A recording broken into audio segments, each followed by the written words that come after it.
करते हैं खामोश। चेयरपर्सन सोशल मीडिया और डिजिटल प्लेटफॉर्म सुप्रिया श्रीनाथे ने कहा कि मोदी सरकार अगले कुछ दिनों में बजट पेश करेगी जो देश की दशा और दिशा तय करेगा। इस बजट से यह भी तय होगा कि जनता को कैसी राहत मिलेगी। आजाद भारत में पहली बार सूट बूट वाली मोदी सरकार ने इनकम टैक्स को कॉरपोरेट टैक्स से ज्यादा कर दिया है। टैक्स के नाम पर आम आदमी का गला रेता जा रहा है। इस कड़ी में गब्बर सिंह टैक्स यानी जीएसटी की बात करनी भी जरूरी है, क्योंकि आप जो भी खरीदते हैं उस पर जीएसटी देना पड़ता है। माचिस की डिब्बी, मग, कॉटन शर्ट, आटा, दही, दवाई, पढ़ाई से लेकर पॉपकॉर्न, सब पर जीएसटी है। हाल ये है कि 64% जीएसटी का कलेक्शन इस देश की निचली 50% आबादी से आ रहा है। आज से कुछ ही दिन के अंदर, आज 9 तारीख हो गई है, करीब 21-22 दिन के अंदर इस देश में मोदी सरकार यूनियन बजट पेश करेगी और वो यूनियन बजट इस देश का भविष्य तय करेगा। अभी आपने देखा ही 48 घंटे पहले ग्रोथ रेट आई है 6.4%। तो वो जो यूनियन बजट होगा वो इस देश के अर्थव्यवस्था की, इस देश के रोजगार की दिशा और दशा दोनों तय करेगा। वो तय करेगा कि क्या इस देश में निवेश और उपभोग होगा।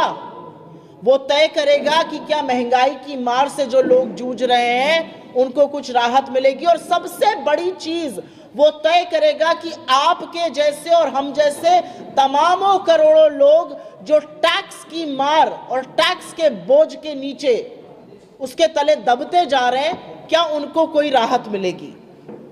और किसी भी आकलन से पहले टैक्स पर आज बात करनी जरूरी है, क्योंकि आजाद भारत में पहली बार सूट बूट की नरेंद्र मोदी सरकार ने इनकम टैक्स को कॉर्पोरेट टैक्स से ज्यादा कर दिया है। मतलब जो धन्ना सेठ, जो बड़े बड़े पूंजीपति हैं, वो आपसे, हमसे, इस देश के गरीब वर्ग से कम टैक्स दे रहे हैं। गला आपका रेता जा रहा है टैक्स पर। आपके बच्चों की पढ़ाई, आपकी दवाई पर उसका असर पड़ रहा है। लेकिन टैक्स की चर्चा हो तो शुरुआत तो गब्बर सिंह टैक्स से ही करनी पड़ेगी। छुट्टियों का माहौल था, आप लोग भी गए होंगे सिनेमा देखने। हो सकता है 2 बच्चों के साथ गए हो। लड़के ने कहा हो मैं नमक वाला पॉपकॉर्न खाऊंगा, बच्ची ने कहा हो कि मैं तो सॉल्ट कैरेमल खाऊंगी। हो सकता है धर्मपत्नी ने कह दिया हो मैं तो मिक्स खाऊंगी।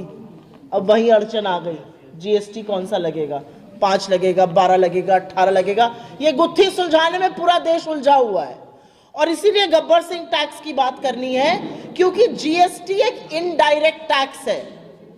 आपकी पॉकेट में 5,000 रुपए है, आपकी पॉकेट में 500 रुपए है, आपकी पॉकेट में 50 लाख रुपए है, सरकार को कोई फर्क नहीं पड़ता।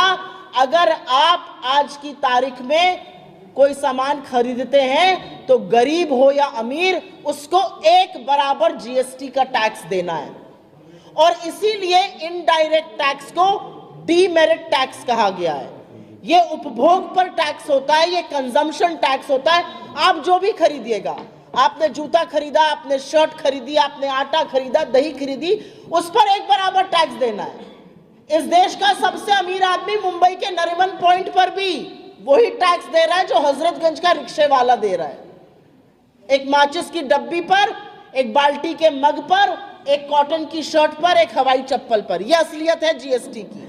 और जीएसटी को जिस तरह से बढ़ाया जा रहा है, रोजमर्रा की आवश्यक वस्तुओं पर जिस तरह से जीएसटी का प्रहार किया जा रहा है, उससे पूरी तरह से रायता फैलाकर रखा है सरकार ने पूरे देश में। आटे पर जीएसटी है, दही पर जीएसटी है, दवाई पर जीएसटी है, पढ़ाई पर जीएसटी है, अब पॉपकॉर्न पर जीएसटी है, पुरानी कार बेचने पर जीएसटी है। ऐसी कौन सी चीज है जिस पर सरकार जीएसटी जमकर नहीं वसूल रही है? शायद अभी तक सांस लेने पर टैक्स नहीं लगाया गया, बाकी हर जगह हर व्यक्ति टैक्स दे रहा है।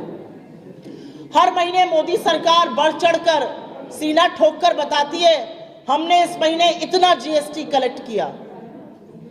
ये उपलब्धि नहीं है आपकी, ये आपकी विफलता है। क्योंकि इतना जीएसटी कलेक्ट करने का मतलब है आपने गरीब आदमी को और रेता, उसका गला और दबाया, उसका गला और घोटा और उससे पैसा और टैक्स और वसूला। क्योंकि 64% जीएसटी का कलेक्शन इस देश की निचली 50% आबादी से आ रहा है। खबरों में फिलहाल इतना ही। बने रहिए बेबाका न्यूज के साथ।